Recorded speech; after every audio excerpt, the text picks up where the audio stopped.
سيقول السفهاء من الناس ما ولاهم عن قبلتهم التي كانوا عليها قل لله المشرق والمغرب يهدي من يشاء إلى صراط مستقيم وكذلك جعلناكم أمة وسطا لتكونوا شهداء على الناس ويكون الرسول عليكم شهيدا وما جعلنا القبلة التي كنت عليها إلا لنعلم من يتبع الرسول ممن ينقلب على عقبيه وإن كانت لكبيرة إلا على الذين هدى الله وما كان الله ليضيع إيمانكم إن الله بالناس لرؤوف رحيم قد نرى تقلب وجهك في السماء فلنولينك قبلة ترضاها فول وجهك شطر المسجد الحرام وحيث ما كنتم فولوا وجوهكم شطره وإن الذين أوتوا الكتاب ليعلمون أنه الحق من ربهم وما الله بغافل عما يعملون ولئن أتيت الذين أوتوا الكتاب بكل آية ما تبعوا قبلتك وما أنت بتابع قبلتهم وما بعضهم بتابع قبلة بعض ولئن اتبعت أهواءهم من بعد ما جاءك من العلم إنك إذا لمن الظالمين الذين آتيناهم الكتاب يعرفونه كما يعرفون أبناءهم وإن فريقا منهم ليكتمون الحق وهم يعلمون الحق من ربك فلا تكونن من الممترين ولكل وجهة هو موليها فاستبقوا الخيرات أينما تكونوا يأتي بكم الله جميعا إن الله على كل شيء قدير ومن حيث خرجت فول وجهك شطر المسجد الحرام وإنه للحق من ربك وما الله بغافل عما تعملون ومن حيث خرجت فول وجهك شطر المسجد الحرام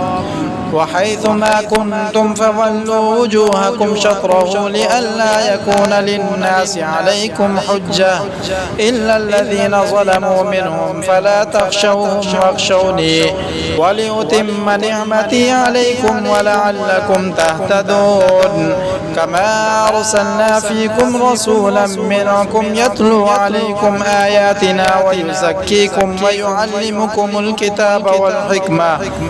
والحكمة ويعلمكم ما لم تكونوا تعلمون فاذكروني أذكركم واشكروا لي ولا تكفرون يا أيها الذين آمنوا استعينوا بالصبر والصلاة إن الله مع الصابرين ولا تقولوا لمن يقتل في سبيل الله أموات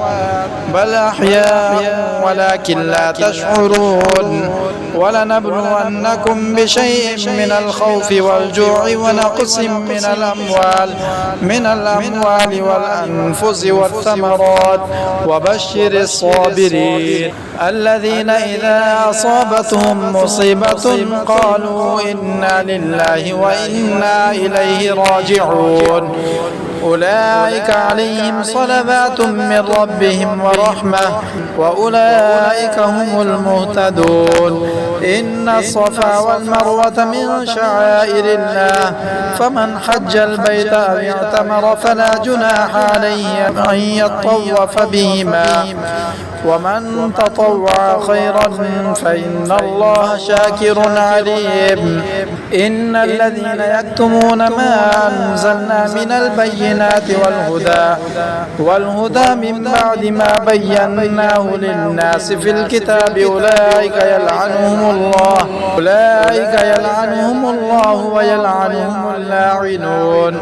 إلا الذين تابوا وأصلحوا وبينوا فأولئك أتوب عليهم وأنا التواب الرحيم إن الذين كفروا وماتوا وهم كفار أولئك عليهم لعنة الله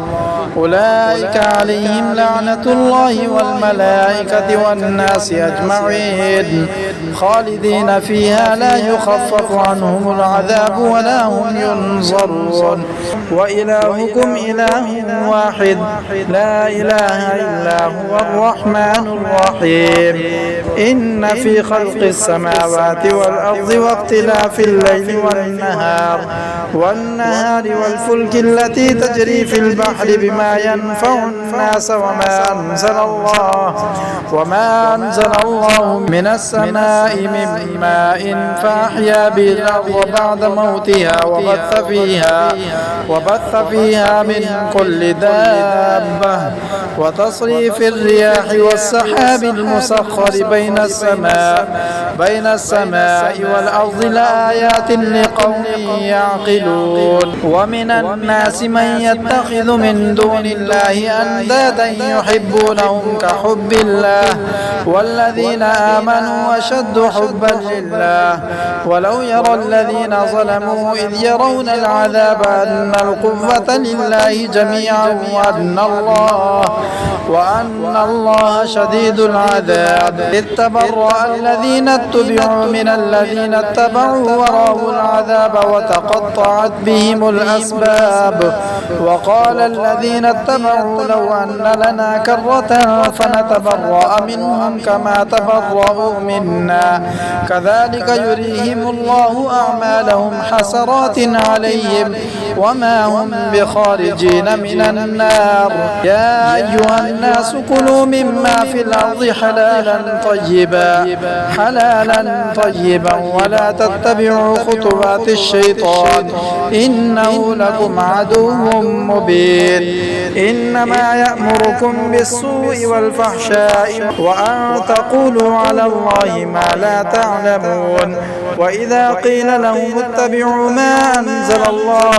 ما أنزل الله قالوا بل نتبع ما ألفينا عليه آباءنا أولو كان آباؤهم لا يعقلون شيئا ولا يهتدون ومثل الذين كفروا كمثل الذي ينعق بما لا يسمع إلا دعاء ونداء صم بكم عمي فهم لا يعقلون يا أيها الذين آمنوا كلوا من طيبات ما رزقناكم واشكروا لله إن كنتم إياه تعبدون إنما حرم عليكم الميتة والدم ولحم الخنزير وما أهل به لغير الله فمن اضطر غير باغ ولا عاد فلا إثم عليه إن الله غفور رحيم إن الذين يكتمون ما أنزل الله من الكتاب ويشترون به ثمنا قليلا أولئك ما يأكلون في بطونهم إلا النار ولا يكلمهم الله يوم القيامة ولا يزكيهم ولهم عذاب أليم أولئك الذين اشتروا الضلالة بالهدى والعذاب بالمغفرة فما أصبرهم على النار ذلك بأن الله نزل الكتاب بالحق وإن الذين اختلفوا في الكتاب لفي شقاق بعيد.